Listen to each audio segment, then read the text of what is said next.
माँ बाप का कर्ज। रोश और कोश एक ऑडियो सुन रहे थे। दो आदमी बात कर रहे थे। उसमें एक कह रहा था, माता पिता का कर्जा कोई नहीं उतार सकता। मैंने उतारा है, दूसरे ने कहा। कैसे? पहले ने पूछा।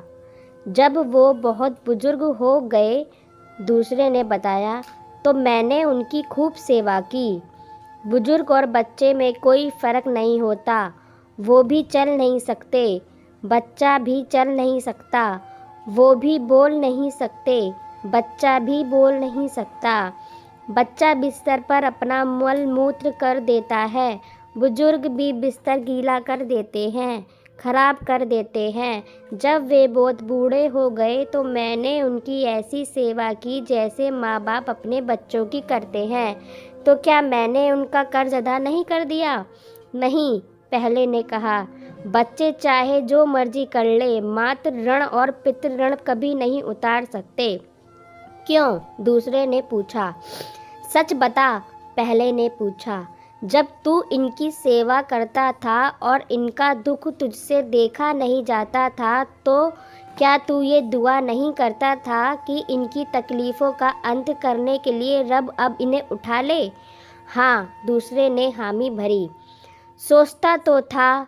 जो मिलने जुलने वाले उन्हें देखने आते थे, वो भी उनकी परेशानियां देखकर यही कहते थे कि अच्छा हो अगर ईश्वर इन्हें अब अपने पास बुला ले।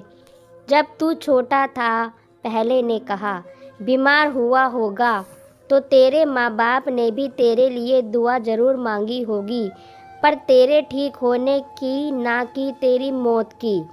अरे ये छोड़ो, किसी बच्चे को लाइलाज बीमारी हो जाए, डॉक्टर हाथ खड़े कर दे, माँ बाप की ज़िंदगी भर की कमाई उसे चंगा कराने में खप रही हो, तब भी कोई माँ भगवान से अपने बच्चे की मौत नहीं मांगती। और किसी दूसरे की तो मजाल ही क्या कि किसी माँ के सामने ये कह दे कि इसे खुदा बुला ले। फ़र्क है तेरी सेवा में और तेरे माता पिता की सेवा में। उनका कर्ज नहीं चुकाया जा सकता। विरोधाभासी, रोश ने टेप रोकते हुए कहा। पर इसमें मेरे एक द्वंद्व का उत्तर तो है। आपने मुझसे कहा था, दुआ कर कि मैं हाथ पांव चलते निकल जाऊं। अब कहीं जाकर मांगने की आदत छूट पाई थी। फिर भी आपके कहने से मांगा। ये खुदा से मैंने लगा गुनाह कर रहा हूँ, मांग भी रहा हूँ, तो क्या मांग रहा हूँ? ऐसा नहीं है कि मैं समझता नहीं था कि क्या मांग रहा हूँ और क्यों मांग रहा हूँ, पर चाहे तेज़ आसान अच्छी मौत भी मांग रहा हूँ आपके लिए, तो भी जिसमें इस दुनिया में सबसे ज़्यादा प्यार किया, उसी की मौत ही तो मांग रहा हूँ। दिमाग कहता था उनके लिए तोहफ़ा होगा, दिल कहता था गुनाह होगा। हालांकि जानता था कि क्यों मांगूं, पर ऐसा मांगने को दिल ही नहीं मानता था। फिर भी कहा था, आपने तो करना ही था। दुआ में हाथ उठाकर मांग बैठा, पर फिर उसके बाद ना जाने क्यों ऐसा दोबारा कर ही नहीं पाया। फ़ोन पर आपको अपना असमंजस बताया भी था मैंने। इस टेप ने यह तो समझा दिया कि बुरा लगता क्यों था। प्यार सेवा कर सकता है, मौत नहीं मांग सकता।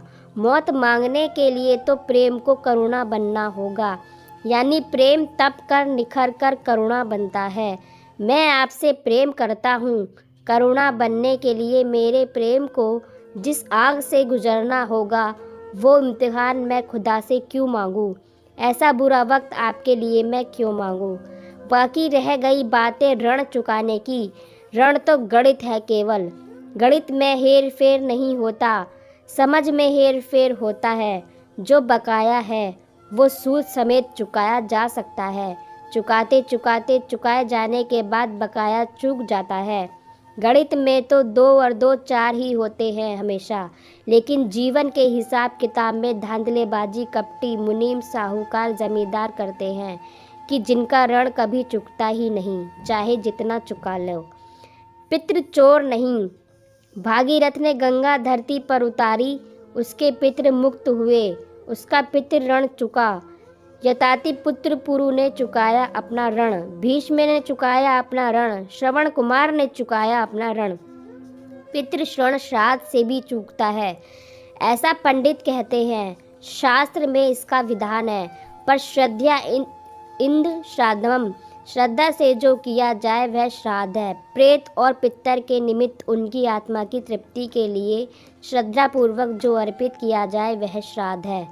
देश समाज गुरु का ऋण भी चूकता है। वॉरेन बफेट चुका रहा है, बिल गेट्स चुका रहा है, हर कार सेवक चुका रहा है। देव ऋण भी चूकता है, पूजा अर्चना से, दान धर्म से, पर्यावरण की देखभाल से। पर जरूरी नहीं कि कोई मेरा भला करे तो मैं केवल उसी का भला करके उसकी भलाई का ऋण चुकाऊं। जन्म देने वाले का ऋण होता है, पर हर जनक का भी कोई जनक है। इस उधारी की तो लंबी श्रृंखला है। अपने जन्म का ऋण चुकाना है तो सिर्फ पिता को ही वापस करके नहीं, पितामह को वापस करके भी चूकता है, प्रपिता को वापस करके भी चूकता है। पर ये सब तर्क उसके लिए जो माने कि ये ऋण है। कोई जरूरी नहीं कि पितृ ऋण भी हो। बलात्कारी प्रसूता पर या बलात्कार से उत्पन्न शिशु पर कौन सा उपकार करता है जिसका ऋण हो? केवल जन्म देने से ही पितृ ऋण हो जाता है क्या? ऋण लेते देते तो सिर्फ मानवों को सुना, पैदा तो पौधे जानवर भी होते हैं, क्या वो भी चुकाते हैं? अपने पितृ ऋण कैसे चुका पाते होंगे? मात्र प्रजनन से ऋण तो लिया जाता है, विरासत में मिलने वाले ऋण तो अब विकसित समाजों ने सब खत्म कर दिए। पर पंडित है कि आदमी को डराए जा रहे हैं, बाज ही नहीं आ रहे। इस ऑडियो का वक्त डरा तो नहीं रहा हमें, पर जाने क्या उलझुल अलापे जा रहा है कि ऋण है भी चुकाना भी चाहिए और चुकेगा भी नहीं। अरे बावले, जीवन के सारे कार्यकलाप आशा पर चलते हैं।